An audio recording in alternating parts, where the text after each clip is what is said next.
Builder की धोखाधड़ी और लूट के किस्से तो आपने बहुत सुने और देखे होंगे, लेकिन क्या गुरुग्राम में 3 बिल्डरों की तिगड़ी ने सैकड़ों लोगों को ऐसा जमकर लूटा कि आज तक सरकारी महकमे अपनी आंखें बंद करके सो रहे हैं, तो वहीं लोग सड़कों पर प्रदर्शन करने पर मजबूर हो रहे हैं। नमस्कार, मैं हूं नीरज अंबावता और स्वागत करता हूं आप सभी का स्टेट न्यूज पर। स्टेट न्यूज पहला ऐसा वेब न्यूज चैनल है जहां सिर्फ रियल एस्टेट से जुड़ी तमाम खबरें आप तक पहुंचाई जाती है। आज हम आपको इस खास खबर में दिखाएंगे कि कैसे एक प्रोजेक्ट में 3 बिल्डरों ने लोगों को जमकर लूटा और आज तक उनके घर के लिए रास्ता तक उनको नहीं दिख रहा, और यही कारण है कि लोग प्रदर्शन करने को मजबूर है। लेकिन अगर अभी तक आपने हमारे चैनल को सब्सक्राइब नहीं किया तो सबसे पहले चैनल को सब्सक्राइब जरूर करें। देखिए हमारी इस खास रिपोर्ट में कि आखिरकार 3 बिल्डरों की तिगड़ी कैसे आम लोगों पर आज भारी पड़ती हुई नजर आ रही है। गुरुग्राम में अब तक आपने लोगों को एक बिल्डर का शिकार होते हुए देखा होगा, लेकिन गुरुग्राम की एक ऐसी सोसाइटी भी है जहां 3 बिल्डरों ने मिलकर लोगों को जमकर लूटा और करोड़ों रुपए के फ्लैट बिना रास्ते के ही बेच डाले। जी हां, प्रदर्शन कर रहे ये लोग गुरुग्राम के सेक्टर 99 की एक्सप्रेस 99 सोसाइटी के हैं और ये पूरी सोसाइटी 3 बिल्डरों ने मिलकर तैयार की थी, जिसमें परीना, कोस्मोस और लोटस बिल्डर शामिल है। दरअसल इन लोगों को द्वारका एक्सप्रेसवे के सर्विस लाइन से 12 मीटर का रास्ता दिखाकर 1 करोड़ रुपए के फ्लैट बेच डाले और 2022 में तीनों बिल्डरों ने मिलकर इस पूरे प्रोजेक्ट की ओसी भी ले ली। लेकिन अब तक इन लोगों को 3 किलोमीटर का चक्कर काटकर, वो भी गंदे नाले और जंगल के रास्ते होते हुए, अपने करोड़ों रुपए के आशियाने तक पहुंचना पड़ रहा है, जिसकी वजह से इन्हें खासी परेशानी उठानी पड़ रही है। अगर हम बात करें एक्सप्रेस 99 की, तो ये पूरी सोसाइटी 13 एकड़ में फैली है, जिसमें 11 टावर और 804 फ्लैट शामिल है। इन फ्लैट्स की कीमत करीब 2 से 2.5 करोड़ रुपए के आसपास आकी जाती है। लेकिन बिल्डरों की मनमानी और बिल्डरों की धोखाधड़ी का एक ऐसा अनोखा मामला है जिसमें 3 बिल्डरों की तिगड़ी ने लोगों को जमकर लूटा। इन लोगों की माने तो इन्होंने GMDA, DTCP, NHAI से लेकर गुरुग्राम के DC के समाधान सीवर में भी गुहार लगाई है, लेकिन उसके बावजूद भी इन लोगों को अब तक उनके सपनों के घर का रास्ता तक नहीं मिल पाया है। सुनिए आप भी इन लोगों की जुबानी कि आखिरकार कितनी परेशानी इनको उठानी पड़ रही है और किस कदर बिल्डरों के धोखाधड़ी के शिकार होने के बावजूद भी अब जब तक इनके परिवार के सदस्य घर नहीं पहुंचते तब तक इनको नींद भी क्यों नहीं आती। 9 में रहती हूँ। हमारे को सबसे बड़ी दिक्कत क्या आ रही है कि हमारी फ्रंट रोड कनेक्टिविटी नहीं है और हम बैक रोड से जा रहे हैं और वो बैक रोड भी है ही नहीं, और उसमें से हम एक सीवेज बना हुआ है, बहुत ही लाइक सीमेंटेड सीवेज है और वो भी जगह जगह से टूटा हुआ है। आगे आगे देखिए विंटर में इतनी फोग होगा, इतना धुंध होगा, इसमें बच्चे की बस को दिखाई नहीं देगी आगे। तो हमारी सबसे बड़ी दरख्वास्त है कि जैसे बिल्डर ने हमें रास्ते फ्रंट रोड बताया था कि ये सर्विस रोड की कनेक्टिविटी होगी, हमें वही सर्विस रोड कनेक्टिविटी चाहिए, ताकि क्योंकि हम एक्सप्रेस वे पे रह रहे हैं बट फिर भी हम कनेक्ट नहीं कर पा रहे हैं, क्योंकि as per promise bye builder कि ये 3 महीने में ही, हमने 3 साल पहले लिया था कि 3 महीने में ये सर्विस रोड बन जाएगी, बट अभी तक नहीं बनी है।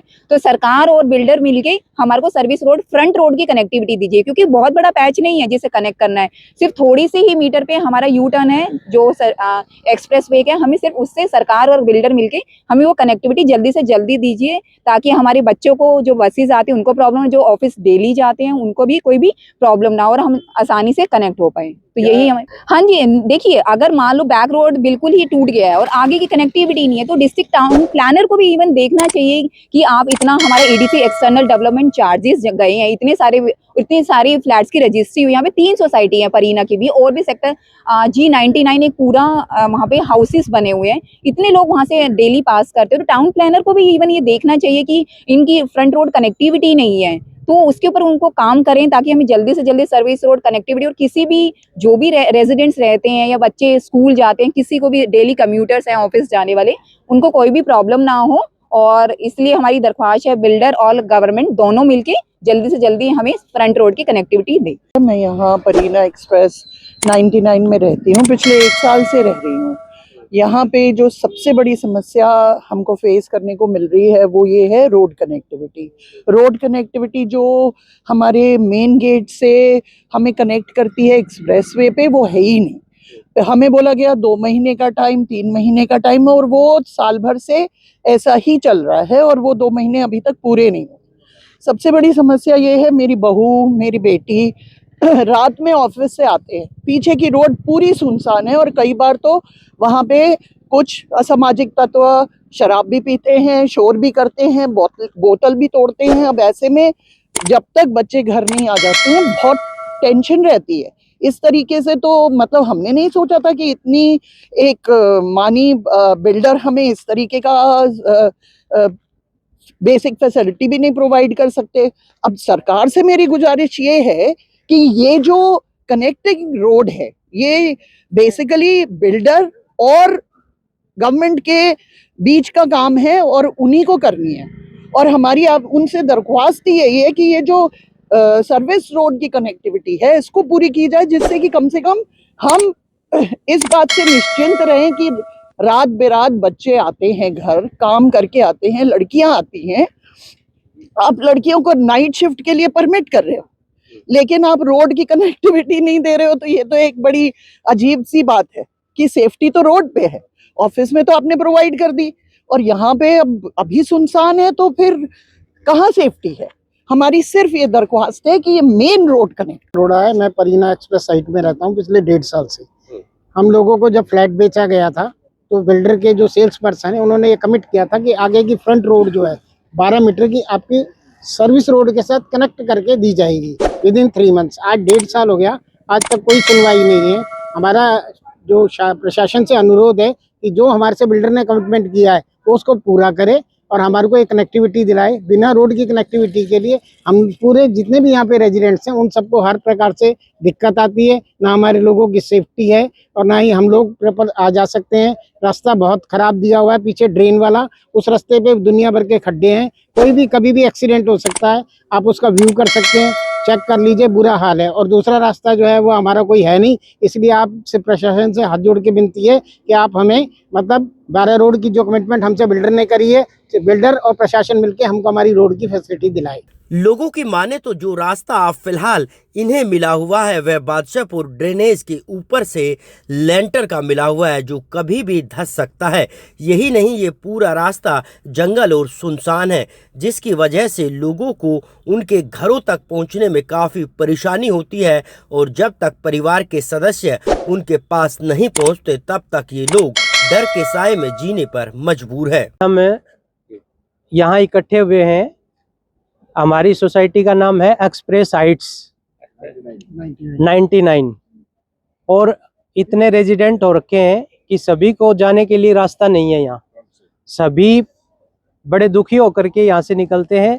और फ्रंट से जब हमने फ्लैट खरीदा था तो बिल्डर ने कहा था कि भी आपको 12 मीटर का फ्रंट से रोड दिया जाएगा जो कि सीधा द्वारका एक्सप्रेस से कनेक्ट हो जाएगा, लेकिन अभी तक कोई रोड, कोई सर्विस लेन कुछ भी नहीं है। हमें बड़ा दुखी होकर के जाना पड़ रहा है। हम पीछे से घूम करके जाते हैं और एक गंदा नाला है जो बादशाहपुर ड्रेन है, और वो शायद जब उसके ऊपर लेंटर डाला था तो इस उम्मीद से नहीं डाला था कि उसके ऊपर से हैवी व्हीकल जाएंगे, केवल वो एक उसको ढकने के पर्पज से कि उसमें बदबू ना आए, इस उम्मीद से उसके ऊपर लेंटर डाला गया था। और आज सिचुएशन ये है कि उसके ऊपर से हैवी व्हीकल जा रहे हैं और हम भी उनके पीछे पीछे गाड़ियां लेकर के जाते हैं। तो ऑफिस जाते समय हमें ऐसा लगता है कि ऑफिस में पहुंच पाएंगे या नहीं पहुंच पाएंगे। और बारिश के मौसम में तो उसके ऊपर पानी भर जाता है और पानी भरने के बाद उसमें से कुछ भी दिखाई नहीं देता, जगह जगह से वो टूटा हुआ है, बीच में उसके होल कर रखे हैं, उसके सरिये निकले हुए हैं। तो हमें चाहिए कि हमें कोई safe connectivity direct Dwarka express से मिले। हमारी यही मांग है प्रशासन से, और कोई हमारी कोई लड़ाई नहीं है। हम सर समाधान शिविर में गए थे सोमवार को, वहाँ डीसी साहब के बैठे थे नुमाइंदे, जो भी पूरा दरबार लगा हुआ था उनमें हमने हमारी आवाज़ उठाई थी, लेकिन उन्होंने आश्वासन के सिवाय कोई हमारे पास कोई चल के नहीं आया, कोई हमारे को रास्ता देने के लिए कोई बात नहीं हो पाई है। नाम अशोक वाजपेयी है, मैं एयरफोर्स से रिटायर्ड हूँ और मैं सी टावर में रहता हूँ।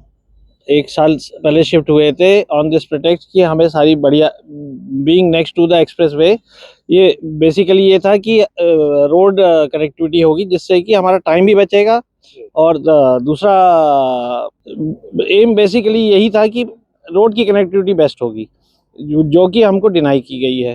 पीछे वाली रोड का इशू मैंने पिछली बार भी मानसून में डाला था, जब वो पूरा पानी भर जाता है और बीच में जो सिंक कर गया है पूरा जो बादशाहपुर ड्रेन है, वहाँ एक्सीडेंट होने के चांसेस ज़्यादा हैं। तो उसका मैटर मैंने पिछली बार GDMA को और NHAI को भी भेजा था, कंसर्न अथॉरिटीज़ को।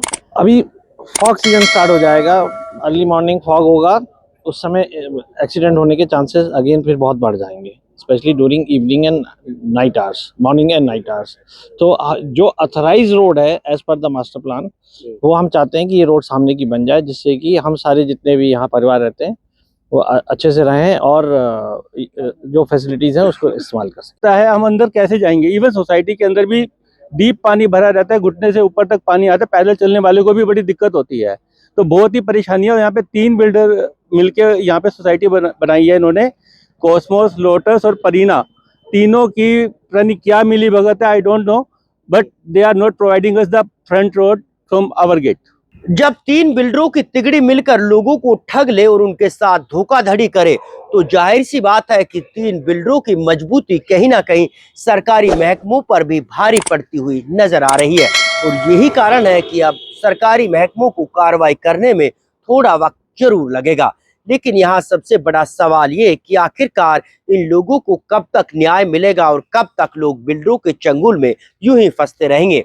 बहरहाल आपको हमारी ये खबर कैसी लगी कमेंट करके जरूर बताएं। साथ ही चैनल को शेयर और सब्सक्राइब करना ना भूलें, ताकि रियल एस्टेट सेक्टर से जुड़ी हुई तमाम खबरें आप तक सीधी और सबसे पहले पहुंच सके।